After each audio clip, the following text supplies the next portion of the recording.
Hey guys, you're Martin. In this video, I finally have my review of the Honor 6X after 3 weeks of usage. This has been the phone that I've been using for all these 3 weeks, so let's go ahead and get started. So first, let's talk about the things that I liked about this Honor 6X, and I have to mention the design and build quality, because that's the first thing that you're going to notice when you grab this phone in your hands. First, the front face feels really good when you're touching on the screen and all that because the front is all glass. The rear is metal and it feels really nice, really cold metal. And of course, the curved side and edges and all that feels really good in your hand. This does not feel like a cheap phone at all. The second thing is the screen. This has a 5.5-inch screen, 1080p. The screen gets really bright during the day and during the night. Sometimes at night I actually have to lower it all the way down because even at halfway it gets really bright. But the colors and everything on the screen, like video games and pictures and anything on the screen, looks pretty damn nice. So it's really easy to read stuff on the screen as well, so I have no problem at all with the screen. The other feature that I really like about this smartphone is the fingerprint scanner. Why? Because it's really fast when it comes to unlocking your phone, especially because of the position where it is located in the rear, which makes it a lot more natural when you're grabbing your phone. By the time you see the face of the phone, your phone is already unlocked. And I also like the fact that you can use the fingerprint scanner to unlock or log into applications like Bank of America, PayPal. You can also pay on the Google Play Store using the fingerprint, which is really good. So when it comes to the fingerprint, I think they did not cut any shortcuts here. Another spot where they didn't cut corners was the performance wise. This phone has a Kirin 655 processor, which is an octa-core processor, and it is the 3GB version of the Honor 6X. There is a 4GB version. Of course, it's like $100 more, but I gotta say, for the $249 that you're paying for this phone with the 3GB version, it is really good, really responsive. I like the fact that it feels really snappy when you're opening application, when you're navigating all around the phone, when you're playing video games. Feels really nice. I have no problems at all playing all the video games that I've chosen so far to play on this phone. So this is really good, and so far I haven't been able to miss my smartphone, which is the Galaxy Note 5. That's been my #1 phone all year, and using this phone hasn't made me miss that phone because this phone feels really good, really snappy, and it plays every game pretty good and well. And of course, the other great selling point about this smartphone is the dual cameras on the rear. One is a 12 megapixel, the other one is a 2 megapixel. And what it lets you do is that it lets you take pictures in aperture mode.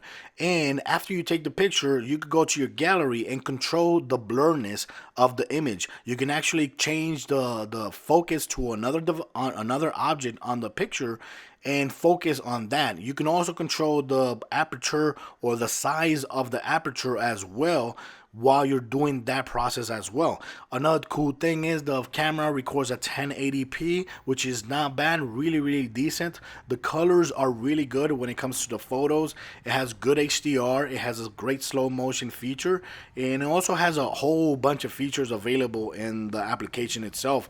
The front camera is an 8 megapixel camera, which is good for selfies, and it only records at 720p, but for me that is good enough. It actually works pretty good. But the main feature of this smartphone when it comes to the cameras is the rear camera, which is the dual camera, and it is really good and really kind of fun to actually play around with. Now, of course, there's no perfect phone out there in the market, and the same goes to the Honor 6X.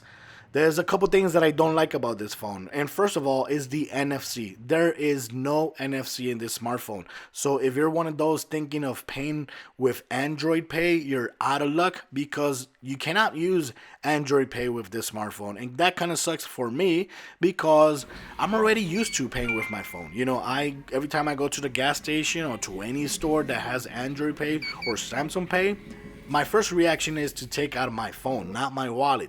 And with this, I cannot do that. For a lot of people, that's not going to be a deal breaker. But for some people that do want to use Android Pay, this is not going to be for you. The other thing is no optical image stabilization.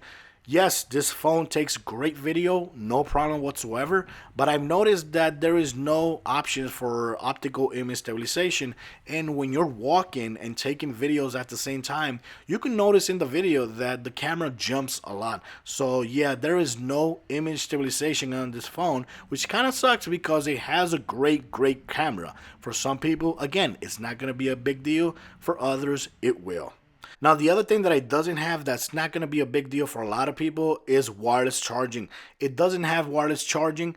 It's not a big deal for a lot of people, but for me, I already got used to the wireless charging. So I have pads everywhere. I have pad in my work. I have a pad near my bed in my office where I work at, and it's kind of sucks that I can't use those wireless charging pads because it doesn't have wireless charging. But what I really love about this smartphone so far is the battery life. This has a great battery life. I've been getting over 12 hours of battery life, and almost a lot of times I'm reaching the 15, 16 hours of battery life with normal usage all day, watching some videos, playing some video games, normal browsing, no flipboards and emails. My normal day of work, over 12 hours of battery life, and that is really good. The battery is a 3340 milliamp hour battery, which is not removable, but it is really good. So far, one of the best batteries I've encountered on, I think, on any phone I've had before. Now, of course, at the end of the day, this smartphone is a $250 smartphone, which is no contract, unlocked, and you can use it on any GSM carriers. I've been using it on T-Mobile, and so far I've been having no problems whatsoever. It connects very easily to the 4G LTE network, but you can also use it with AT&T, Boost Mobile, Metro PCS, and even the Walmart program that they have.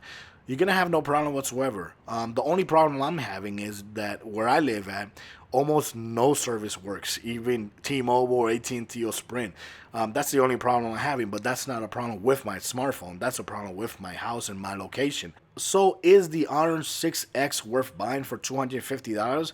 Hell yes. For me, all the great features outweighs the negative features, but of course, if it would have had NFC, that would have been the cherry on top. So I say if you don't need NFC and you're okay with the not using Android Pay, yes, buy this phone. This phone is really good.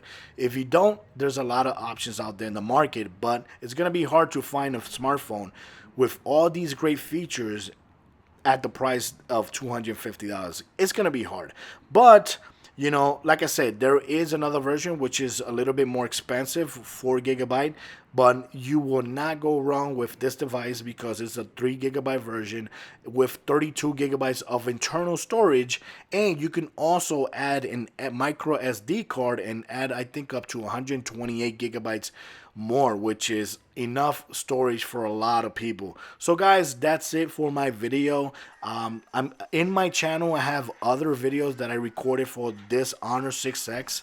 I recommend going through all those videos because I talk about a lot of features a little bit more in depth per video. For example, I have videos for the gaming experience, I have videos for tips and features, the camera performance, exclusively videos for those features. So thanks for watching my video. Like I said, very great phone for the price, and remember, it's $250 at launch.